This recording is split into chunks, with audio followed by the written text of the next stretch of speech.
90 жасқа өмір сүрді да. Бір тіс түскен жоқ, 90 жастағы инен өзі сабақтайтын. Сол кісілер ғой кетчупта жеген жоқ, майонезде жеген жоқ, тортта жеген жоқ, нормально бақытты өмір сүрді. Сүт ішті, айран ішті, қатық жеді, ет жеді, онген көкөніс жеді, кішкене ауылда өскен помидор. Болды, басқа ештеңе жеген жоқ. Мен де сондаймын. Мүлде жемеймін, мына кетчуп деген нәрсені аузыма салып көрген жоқ.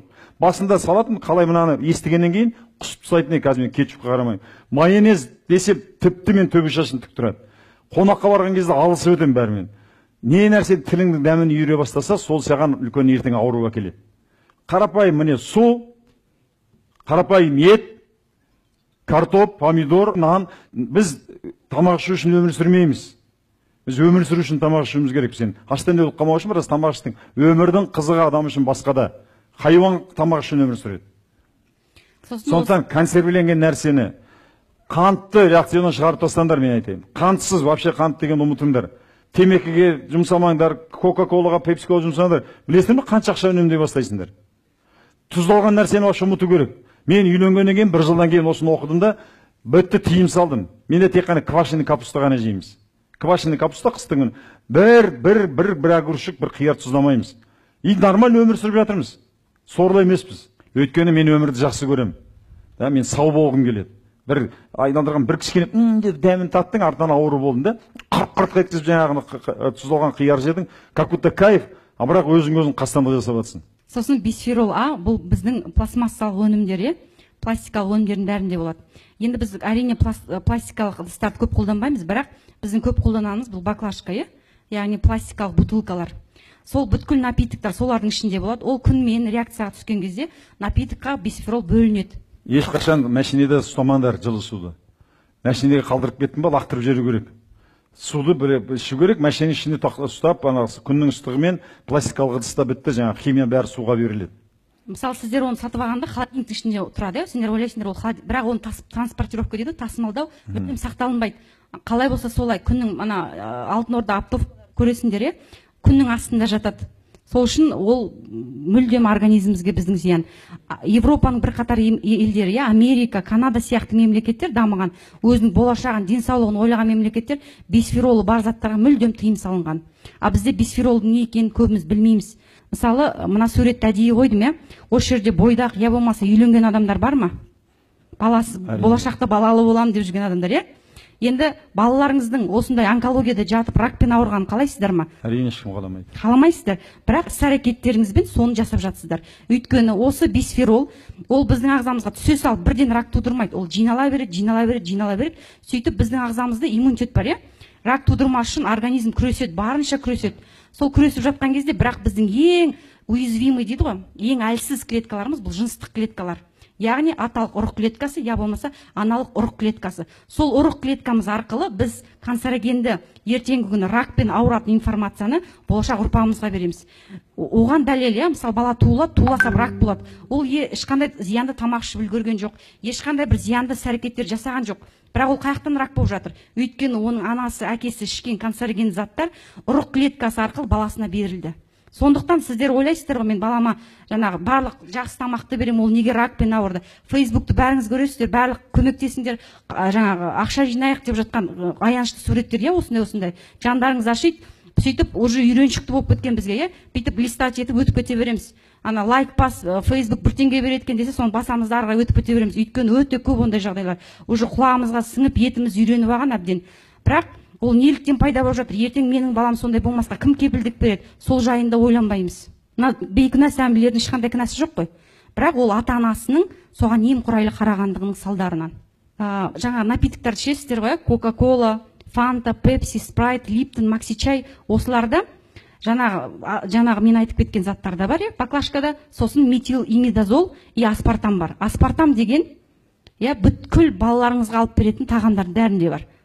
Сағыз алып бересіздер, йогурт алып бересіздер, напитоктар алып бересіздер, шоколад, конфеттер алып бересіздер. Неге оны барлық тағамға қосады? Өйткені ол өте арзан, әрі қантқа қарағанда 200 есе тәтті. Мысалы, килограмда қант қосқанша бір таблетка аспартам қоса салады, өте тәтті болып шығады.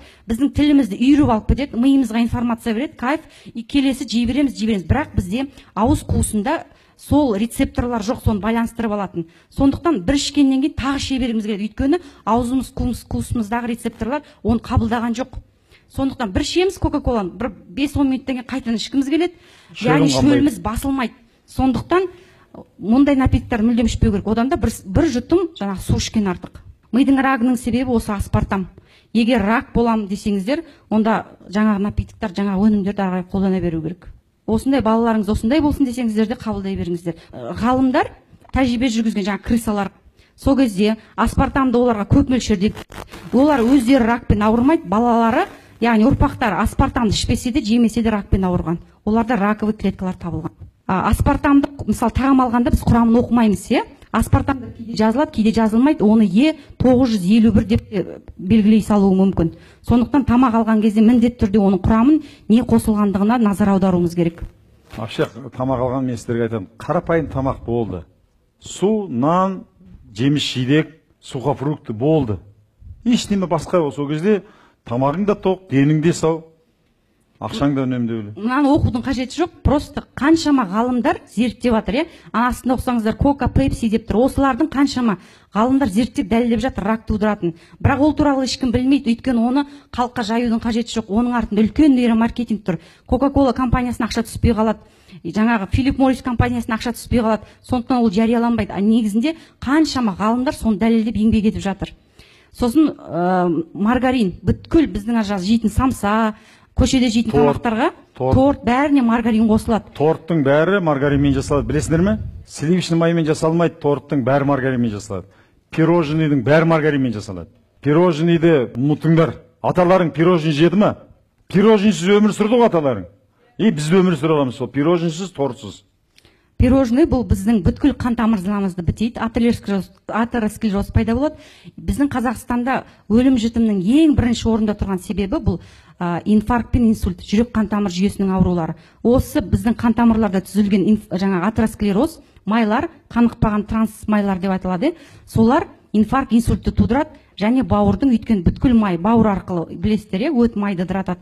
Бауыр өт жолдары арқылы өткендіктен бауырдың рагын шақырады. Мына жаңа сладости, тәтті нәрселер жеген кезде біз бірнеше зиянды заттар бір-ақ алады екенбіз. Оның ішінде қант та бар зиянды, және ағын бар. Ата-бабамыз диірменнен бір-ақ рет ұнды өткізгенде, содан кейін жеген. Ал ағынды алу үшін ол диірменнен 3-4 рет өтеді. Сонда бүткіл құнарлы заттардың бәрі кетеді, тек қана ішінде оның глюкозасы бар. Ағынанды жесеңізде біраз шайнағаннан кейін аузыңызда бір тәтті бір дәм пайда болады. Ағынан жейсіңдер ме? Мен вообще ағынан жемеймін. Тек қана қара нан жеу керек. Мына отрубной нан дейді. Кебектен жасалған нан бар ғой. Ең жақсысы кебектен жасалған нан. Соны ғана аздап мөлшерде жеу керек. Ақ нан, ақ булочканы ұмыту керек вообще. Бүгін крышаларын кетіп отырған шығар да. Енді қалай өмір сүреміз деп. Сосын колбасалар, әртүрлі дайын копченый дейді ғой, заттар, бұлар рак тудырады. Неге десеңіздер, олардың ішіне колбасаны жесеңіз, жей бергіңіз келеді, оған глутамат қосылады. Қарандар бастарын көтеріп. Өйткені біздің тілімізде рецепторлар бар. Глутамат сол рецепторларды қоздыру арқылы біздің жүйке жүйемізге, миымызға информация барады. Рахат дегенде, сол кезде глутамат тітіркендіреді, сол глутаматты қосылады. Мысалы, шұжықтар, колбаса қызыл цвет болады, бірақ қандай ет піскен кезде көрсек, ет өзі қоңыр түсті болады, бұған краска қосады. Анық зиян заттар осы шұжықтардың ішінде. Сосын ракпен ауырмас үшін мемлекеттік бағдарлама бар, сол туралы бір ауыз айта кетейін. Әрбір миллиондаған, миллиардтаған ақша бөлінеді, бірақ адамдар өзінің құқығын білмейді. Соны өтуіңіз керек екен. Әрбір сіз поликлиникаға тіркеліп тұрсыз. Әрбір азаматқа сол поликлиникаға миллиондаған ақша бөлініп жатыр. Мысалы, скрининг рак шейки матки, жатыр мойнының обырын анықтау үшін 30 жас пен 70 жастың аралығындағы әйел әрбір 5 жыл сайын тегін скринингтік тексеріс өту керек. Ол жерде мазок алынады, онко раковый клетка бар ма, жоқ па. Скрининг рак молочной железы, сүт безінің рагына 40 жас пен 70 жастың аралығында әрбір 2 жыл сайын маммография өтуіңіз керек. Әрбір колоректальный рак, тікшектің рагы өте өршіп тұр бүгінгі таңда. Ерлердің арасында өте көп.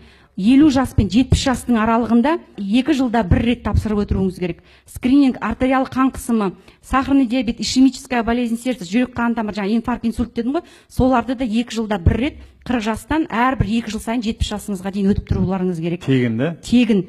Бұл мемлекеттен қаржы бөлініп жатыр, бірақ адамдар соны өтпейді, және оның мағынасын түсінбейді. Көп жағдайда медсестраңыз участковый шақырса, сіз айтасыздар, мен сізге отказ жазып беремін, мен уақытым жоқ, бармаймын, анау мынау. Сосын ол скрининг ақшалар игерілмей қалады. Сонымен оның барлығы, мысалы, ақша желге ұшып жатыр. Өкімет ракпен ауырмасын біздің халық деп ақша бөліп жатыр, ол ақша желге ұшып жатыр. Өйткені біздің азаматтар құқығын білмейді. Нейромаркетинг туралы айттым жаңа, иә, бізге не ішесің, не жейсің, есі дұрыс адам жыртық джинсы кимейді ғой, бірақ сол нейромаркетинг арқылы бізге соны рекламадан көрсету арқылы не жейтінімізді барлығын бізге үйретіп отыр. Соған біз жетегінде кетіп бара жатырмыз, ана конвейердағы сәбилер сияқты. Тәуелдіміз. Сол үшін саналы түрде үлкен ми қыртысын қосамыз. Сәбиіңізді ертең ракпен, я болмаса даму ақауы, жүрек ақауы пайда болғаннан кейін емдегеннің, жылағанның, сықтағанның қажеті жоқ, егер соның алдын ала алмасаңыздар. Осы білімсіздіктің кеселінен біз ана немене береміз, картошка фри. Еще неменен кетчуп қосып береміз де. Сырт көзбен қарағанда сен мынау сондай бір арам адам, мына балам ракпен ауырса екен деген адамсың сен. Білімсіздіктің кеселінен. Мысалы, сіз егер бақытты отбасын құрып, өзіңіздің денсаулығыңызға сенімді болып, дүниеге дені сау ұрпақ әкелгіңіз келсе, не істеу керек? Сондай ой туды ма сіздерде бүгін? Бастарыңыз мынандай болып жатыр ма? Не істеу керек деп, соны біз анау жіпті жинаған сияқты сіздерге көмектесеміз. Бар ғой, ана айтамыз, еврей ауырмай тұрған кезде барады екен, орыстар ауырғанда барады, қазақтар өлейін дегенде барады дейміз, өзіміз жырқ-жырқ етіп күлеміз. Күлетін нәрсе емес. Оған айту, күлкің көмір болсын деп, күлкің өшсін деп айту керек. Ол күлетін нәрсе емес, ол адамның өмірі.